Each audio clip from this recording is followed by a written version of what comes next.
Hello, my palm fronds. How's it going? It's Katie Rubin, your friendly neighborhood modern mystic, energy healer, divine light channel, coach to the stars, stand-up comedian, improviser, dog mom, human on earth.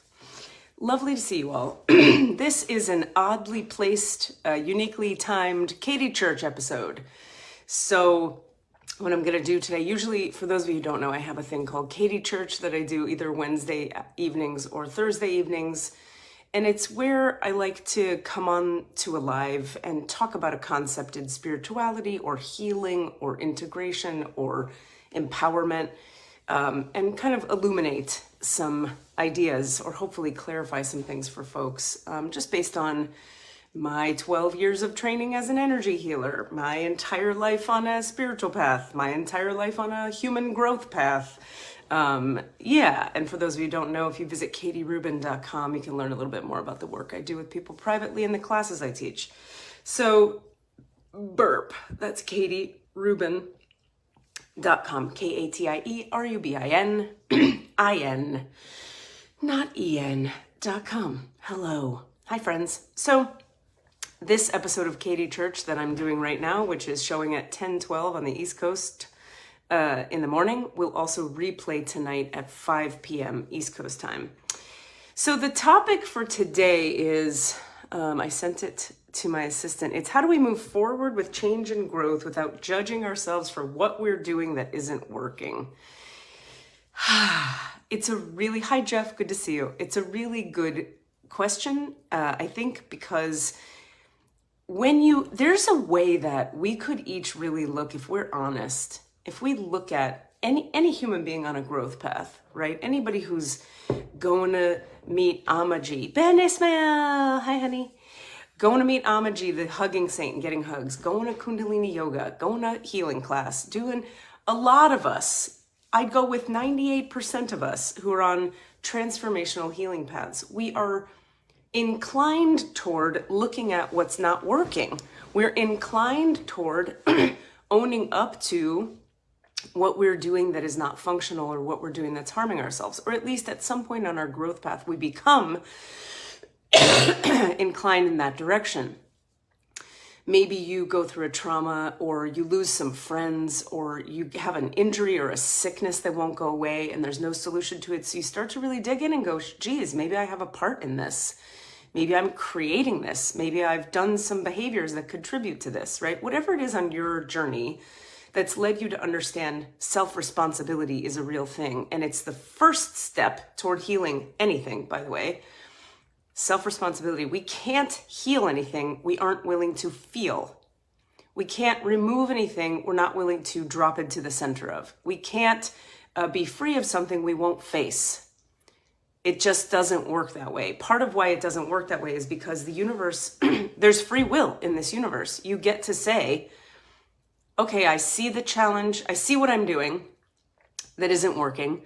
I'm going to make a new choice because I'm choosing with my conscious free will to align myself with a higher frequency of awareness so that I can have more of what I'm looking to experience in my lifetime. Okay.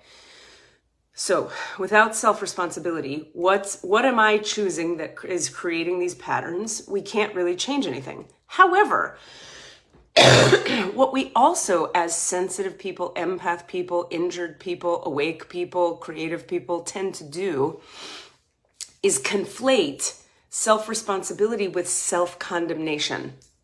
We conflate self-responsibility with self-judgment. We conflate naming what is with judging what is. And it is a really, I want to say, subtle and refined craft to get skilled at the art of naming what is, naming what isn't working without judging ourselves for it. So when I write this as the topic, I have to read on my screen what the topic was. How do we move forward with change and growth without judging ourselves for what we're doing that isn't working? The short answer is we have to meet the part of ourselves or the energy in ourselves that is choosing the not working behavior. We have to meet that part with love.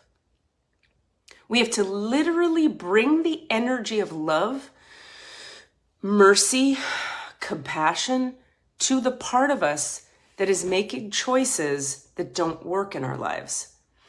But what human beings' default thinking is about how to change is, if I judge this part of myself, AKA, if I meet this part of myself with anger and frustration and criticism and push energy, be different. What's wrong with you, you piece of shit? Just stop drinking espresso, Katie. It makes you cough. If I meet that part of myself with judgment, that part never changes. This has been, in my little journey, a difficult thing to accept, because I sometimes struggle to explain the degree of trauma that I've experienced that would then set me up to be someone who almost has no idea organically how to meet any part of myself with compassion and love. My whole life experience has been figuring out the different ways in to nurture the parts of me that are making choices that don't work. And I've gotten better at it and better at it over the years. And I'm still working through, very gently, very lovingly working with some very young parts of myself. I'll use me as an example to make this point. Young. I'm talking about under 6 months old, like pre-verbal trauma that occurred that set my nervous system up to make choices that cause harm to my physical person. So like, it's great news in my reality that drinking a little bit of espresso every day causes me to cough, and that's like the biggest problem I have. That's why I can laugh at it and be like, yeah, I'm addictively drinking a thing that makes me have a problem, and that's crazy. You guys have heard the definition of insanity, which I'm sure, but let's remember it. It's doing the same thing over and over again, expecting different results. Allow me to take a sip of my coffee. Doing the same thing over and over again, expecting different results, would be the definition of insanity, okay, according to the 12-step recovery people. I'm not sure where that definition comes from originally. I like it though, because it applies to me. It's definitely true in my life. You take it if you like it, and throw it away if you don't. Okay, so on my life path, the fact that there are so many behaviors I'm not engaging with anymore because they were so deeply damaging to me that they don't even occur to me to engage with, that's like huge healing in progress for me. The fact that like compassion and mercy is my first reaction to most things now within myself, that's huge. But I have the kind of trauma from such an early stage of development. My development was interrupted before 6 months old in a very bad way. That messes with your nervous system and your spinal column. So I have to do this like slow, compassionate bringing love and mercy into my spinal column, like over years and years and years. So right now in my therapy sessions with my therapist, I bring in the energy in the sessions. She's really great because she works with me being a wizard. So she and I have the relational dynamic of the therapeutic dynamic at play, which will bring stuff up for me. And I'll feel it in my spinal column, and I'll close my eyes and I'll feel into it. And then I'll bring divine light, now I'm doing it organically right now, into the spinal column to bring love and nurturance. So the light of God, or conscious awareness, you could say, is love and nurturance. It is mercy and compassion. So when I'm doing energy healing for people, I'm bringing a powerful fire hose of mercy and compassion into your nervous system to meet you at the places where you are broken off from yourself, where you are separated from yourself, where some kind of trauma happened in your life that caused you to believe some part of you is so wrong, you can't be merged with it. Or some part of you is just broken by somebody else's behavior, like physically, energetically broken. When a man harms a little baby's body, that breaks some stuff in that baby's nervous system that can only be repaired through trauma healing. Okay, however you choose to do your trauma healing, you got to do it in order to repair that stuff. Okay, so I'm working with the parts of my nervous system that still want to choose this beverage for some intellectually irrelevant, mysterious reason. Now, I have all the reasons. I've analyzed it all. I understand why I drink the thing, because the frequency of feeling awake in that way reminds me of the frequency of So let's break this down because this will be relevant for some of you. Okay. When trauma happens, we often have a fight or flight response to it, right?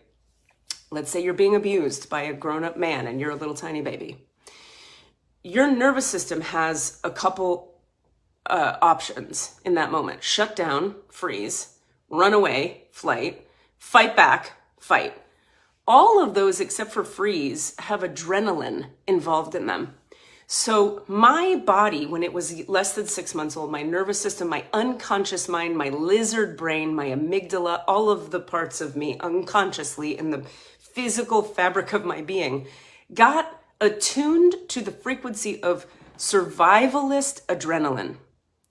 So what I know intimately in my bones, what my nervous system is almost built on, you could say the entire Katie Rubin personality and sense of self was built on top of a house of cards made of adrenaline. I was fighting off a very dangerous intruder as an infant child, and I was fleeing from a very dangerous intruder, trying to anyway, as an infant child. And I froze in the presence of a very dangerous intruder as an infant child. And all of this was happening instinctually in the brainstem and in the nervous system and in my body. None of it was an intellectual idea. None of it was like, I should probably run now. Let me have an intelligent thought about the trauma that's occurring. That's not how trauma works.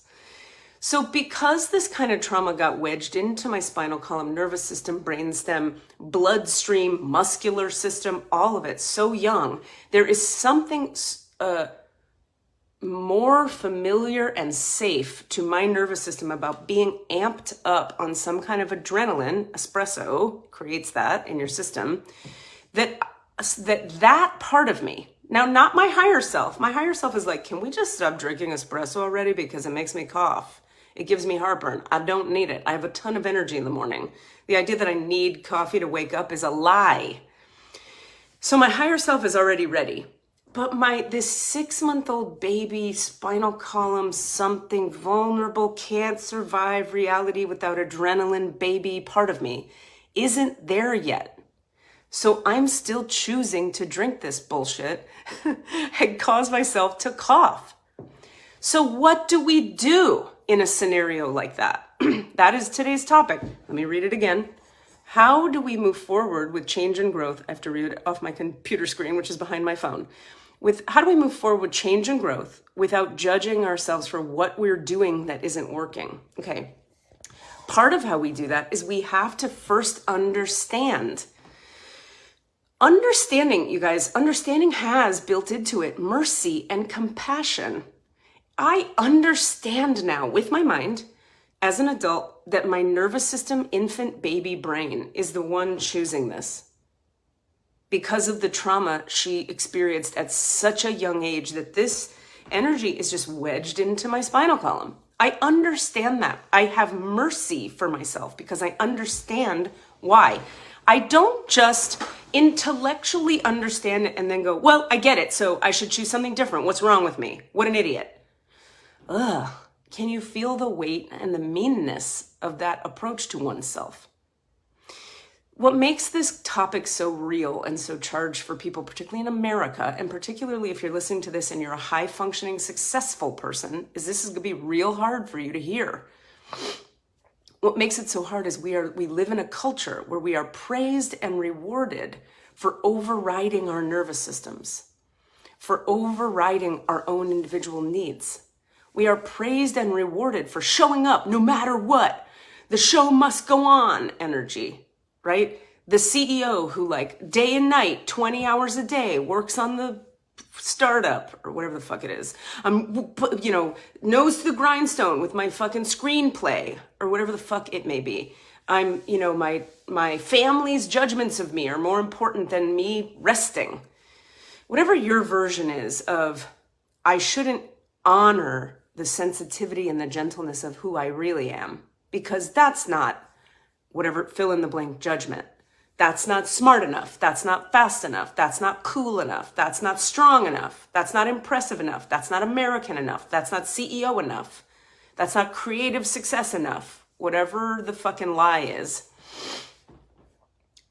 When we align with those lies, what we are saying to the originally injured parts of ourselves that are very young is, you're a fucked up piece of shit, little injured part. Instead of, I love you, what do you need? That's the shift. But nobody in corporate America or Succeed America or the world any of us lives in, nobody's saying to you at your job, what do you need? Unless they are. Good for you if you're working in a very awesome company. I hope you are. Please do. What do you need in order to do a better job? Do you need more days off? Do you need to rest more? Do you need to cry at lunch? Could you use a room in this building where you could just go cry and break down? Do you need a nap in the afternoon? What do you need? Nobody's teaching us to think that way, except for when we start to study this stuff and learn we have to think that way. So we start to retrain ourselves, to meet our own needs. So when you are trying to change a thing and noticing yourself, judging yourself for that thing, just know this thing first. The thing you're judging yourself for will never change completely inside of yourself until you stop judging yourself for it. So how the fuck do you stop judging yourself for something you've been judging yourself for your entire life? That's a very deep question that requires some help.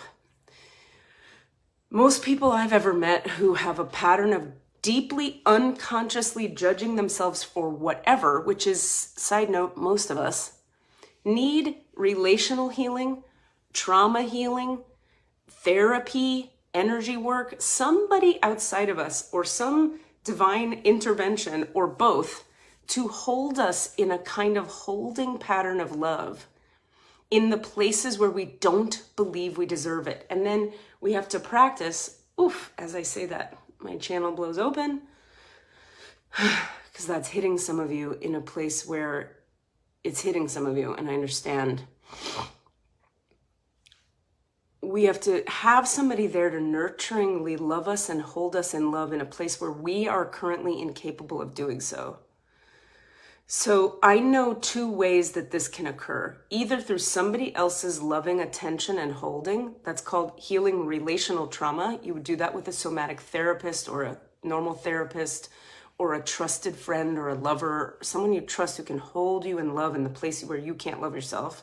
But you have to be willing to sit in that place energetically, feel it. I hate this about me. I'm in judgment of this. And they love you and witness you and hold you in the love and the witnessing until, the energy of the hate starts to transmute. And then you find yourself sitting in love of that place. And then the place itself integrates back into your nervous system and grows up to meet you at your current adult age. And now there's no more separation between you and that part of you.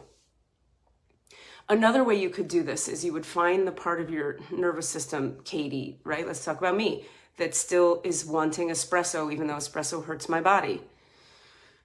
And I have to sit into that. And I could go into my spiritual alignment, ask the light of the divine or conscious awareness, if you prefer those words, love itself, the love of the universe, nature, the energy of nature, Buddhist, equanimity, whatever freaking words you prefer for whatever is spiritual to you. Hi, Rochelle. Nice to see you. Robin Stanton, delightful to see you. Hello, honey. Good to see you guys. So whatever you call the vast field of conscious awareness that is nurturing and beyond this ego mind we each carry and live with, we could sit into the energy of the part we're judging and ask that loving, nurturing force of nature or Buddhist oneness or God or light or conscious awareness to meet us right there where that wound is living. And then bit by bit, what happens, depending on how young the trauma is and how painful it was, it can take a long time to bit by bit titrate out the original pain and trauma of the original incident and all the years and years of judgment you've been piling on top of it. It can take a while to titrate that out of your spinal column, nervous system, brainstem, heart, belly. So you have to bring that light in regularly over time, which is called having a spiritual practice or having a healer or a therapist or something that you're doing that with. So that answers the question, why is it taking me so long to let go of this? Because the part of me that needs it, it still needs it. And the part of me that's unwilling to let go of it has some real pain that it needs a lot of light, titrated into for it to be able to release that. And that's the answer. But the thing is, if I were to then know that about myself and then go, what a piece of shit I am. Why it takes so long for me to heal. What an asshole. What a loser. Hurry up, Katie. Why don't you heal faster? I've done that a lot in my life. And the reason I know it doesn't work is because of how much I've done it. And it's failed me. All that does is put this extra pressure on a dynamic that's already pushing back against itself. So in other words, the young part is like, I have to have the espresso. I have to have the espresso. And I'm going like, you shouldn't have to have the espresso. And now they go at each other and they create a third tension in my body. Now I have a third problem. If you have one problem and you judge it, now you have two problems. So the first piece of all of this, so we talked about how self-responsibility is the first piece of healing, right? But the next piece you could say would be practicing noticing where you judge yourself for your issues. You've got to notice where you're in judgment of yourself. Most of us don't even know. It's so ingrained in how we function in this culture that we're like, yeah, I just judge myself and I just worked harder and like, whatever, it's fine. You know how many times in a day people say to me like, yeah, I was really pissed at her, but whatever, anyway. And I'm like, can we hold on until with the whatever anyway? Whatever anyway is your way away from how angry you are. And when you go away from how angry you are, you're creating separation between you and your anger. When you create separation between you and your anger can't process its way through and you can never be free of it. So it owns you when you push it away. That's how separation runs the world and creates all the problems of reality. Every war, every financial problem, all the political stuff we have going on in our culture, it's all this. That's not okay, I push it away. If you were to feel like, I feel mad at that, I'd cry and be mad and rage and be mad inside yourself until you came to peace because you processed it so completely, you would have a very different relationship with that thing, whatever that thing is, than you have right now. But that's a lot of work to do. And we don't like to work. We're all going to work, making money, doing shit to work. Everything's work. Clean the house, take the dog out, work, have friendships. That's work. Make the bed, do the dishes. It's all work. So like the last thing we want to do in our free time is now have to practice and learn how to be merciful and compassionate with ourselves around the things we judge ourselves for. The good news, bad news is though, it works. Practicing developing compassion for the parts of ourselves that suffer is the whole way through everything that there is. So why do I work as an energy healer? It's because it's the fastest way I know to bring love and light, nurturance and forgiveness, healing and generosity of spirit into the parts of people that they themselves can't yet love. And when you fire hose somebody's wound with love or God's light or conscious awareness or equanimity or nature, when you fire hose somebody's wounds with that energy, it softens the need for that energy to be there, melts it away, and it can transmute and leave. So there's a couple short answers to the question, how do we move forward with change and growth without judging ourselves for what we're choosing that isn't working? One is you have to work with your self-judgment, and you have to bring mercy, compassion, and love to your self-judgment, the part of you that's judging the things you're doing that aren't working. But that means you have to admit you're judging the things that you're doing that aren't working. That's another one. Nobody loves to admit how much they're judging themselves. People in America now, because we're all so educated about, everybody's got pop psychology available to them. Everybody's looking at all the spiritual stuff on Instagram or wherever. Everybody's been to a little bit of therapy. So everybody's like, no, I mean, it's like, it's cool. It's like, it's just a thing I do. Like, whatever, it's cool.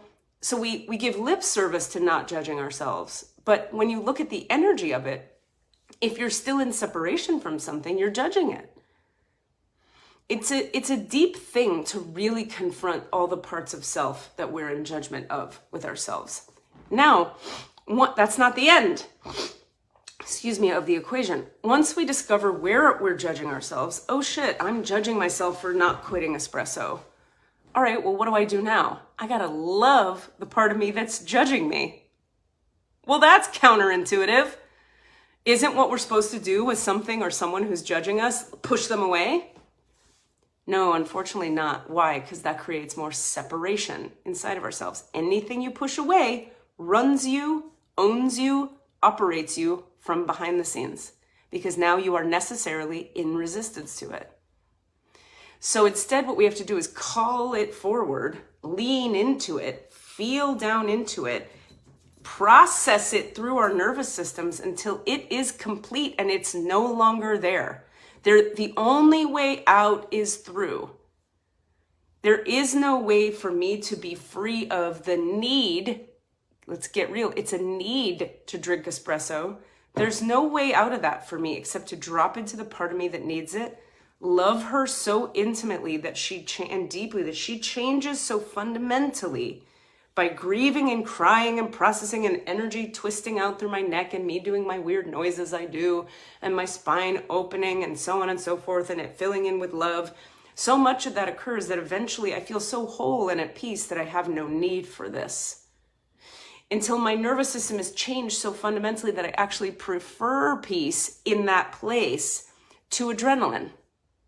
See, that's the other piece, is that this part of me that's still drinking it is so young and was so attuned to the frequency of adrenaline at such a young age. She doesn't prefer peace because she doesn't know what it is. She can't know what it is. She's never had it. So I have to teach her what it is by flooding that part of my nervous system with love and light and peace through the divine energy healing work or through transpersonal work with your therapist. And teach her over time it's safe to be at peace. Now, 98% of me loves peace and feels very safe and so happy I have peace finally in my life. It's what I've been working for this whole time. I'm good with peace. This is another challenge you'll find yourself confronted with on the healing path. You'll say to me in a healing session, you'll say, but I'm good with peace. I like peace. And I go, got it. 98% of you is good with peace and likes peace, but there is some part of you that is addicted to adrenaline, Katie. We're talking about me as an example here. That doesn't. Because if she did, she wouldn't choose a thing that causes you to have heartburn. She wouldn't choose that. So she likes to choose something that harms her still, after all this time. But I can't judge her for that. I have to understand that. She got attuned to the frequency of self-harm at less than 6 months old. So the question you want to look at for yourself is, what did you get attuned to that is self-harming, and when? How young were you when the frequencies of all you deserve is to suffer got imprinted into your spinal column, nervous system, brainstem, heart, blood, bones, body? How old, how young were you? And can you find a way with your therapist, with your healer, with your somatic treatment person to feel into that early young part of yourself? Here's the good news. All you have to do is close your eyes like I'm doing it right now in front of you. Feel into the part of you that says, no, I won't give up that behavior. No, I'm mad. No, I'm sad. Whatever it is, feel into it and just bring a little love to it, however you do that. And if you can't, that's when you call your healer, therapist, somatic person to be the person who holds the love for you until one day you can do it for yourself. So the answer to how do we move forward with change and growth without judging ourselves for what we're doing that isn't working? You take the action steps in your life toward change and growth, and then you notice how hard that feels inside. And then you sit with the feelings of how hard it is, all the resistance and all the self-criticism and all the judgment. You sit into it. You have to sit down, take time out of your day, add another piece of work to your life. It's true. And feel into it and somehow bring mercy to it. Love and compassion to it so that it has a moment to transmute and integrate back into your whole adult self. And then all of a sudden you'll feel like, oh my God, I'm skipping down the road of having an easy time making that change. I don't have to judge myself because that energy of judgment is gone because I brought love to the original pain. Okay, so I hope this has been helpful. It sounds like when I pose the question, it sounds like, what's the quick, simple trick to this one, Katie? Unfortunately, it's not a quick, simple trick, this one. It's a slow, deep, sometimes complex trick, but it's very doable, particularly if you have the right help. And I know with that because I'm a living example of having transmuted 98% of what I was here to transmute in my system. Okay, maybe I'm being 94%, 89%. I'm doing well. But are there parts of me that are not completely integrated? Obviously, or I wouldn't be choosing something that causes me to cough. Judging her, however, not going to help in any way. So what do? Each week I meet with my therapist and we titrate out a little more and a little more. Now I find myself taking 3 sips of the espresso and then the cup just sits here all day and I've barely had any, but I still need it there like my little security blanket. And I'm still coughing because I have those 3 sips. But one day, gently and organically, I'll just not need it anymore and not choose it anymore. And I can tell you that's how I quit cigarettes years ago. That's how alcohol and drugs became not a problem in my life. That's how I stopped binge eating, is that mercy took over the parts that were so mean to me and titrated out all the rage and hurt I had from other people's behavior and taught me what boundaries are and what self-love is, such that I didn't even want to date toxic men anymore. I didn't want to smoke cigarettes. I didn't want to binge eat sugar, chocolate, dark fries, 6,000 calorie binges in my early 20s. My God, I don't know how I got through some of those. Now, if I eat one bite too many, I'm like, I can't. But do you know what a miracle that is for me? It's a huge miracle. And that is the power of mercy and compassion. It can literally change anything. The last thing I'll say to make this point, and then we'll wrap up for today, is, you know, there's like an old adage about like if you put a boulder in a river, 300 years later, if it starts as a jagged rock, it's going to be a smooth, rounded boulder because slowly the water washing over it gently, water washes gently over a thing. It doesn't go, get better, rock, stop having edges, be smooth now, intensity land. Water gently passes over the edges and passes over the edges, and one day you have a smooth rock. That is the process of change and healing. Slow, merciful, loving love flooded into the parts of ourselves that are edgy and jagged until one day they're smooth. And they want to be smooth because the slow process of getting them to be smooth took so long that the nervous system is comfortable with the change. So there you have it. I love you guys very much. Thank you so much for being here. Let's see, what day is it? Oh, my special is over. I had a special running until yesterday, but we'll run another one in a few weeks probably. OMA class is overfilled. We have so many wonderful people in there. Thank you so much if you're in that class. My God, that's a big class. Last night's healing was intense. Writing class is starting again soon. My writing in alignment class, that's going to be a day class this next round, Thursdays, 1 to 3 p.m. Eastern time on Thursdays. My pleasure, Jean. Good to see you. Hi. My pleasure, Ben. Good to see you. So good to see you.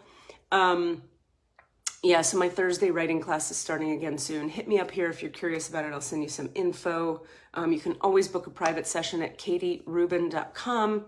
And Star Beings, we're taking a couple weeks off. Friday healing class will start again in about a week or two. That's 1 to 3 p.m. Fridays. That's come to that class to do a bunch of the healing I just described. We do it together in a group on Zoom, 1 to 3 p.m. East Coast time. You can take it from anywhere in the world, and just hit me up if you have any questions. All right, my friends, take the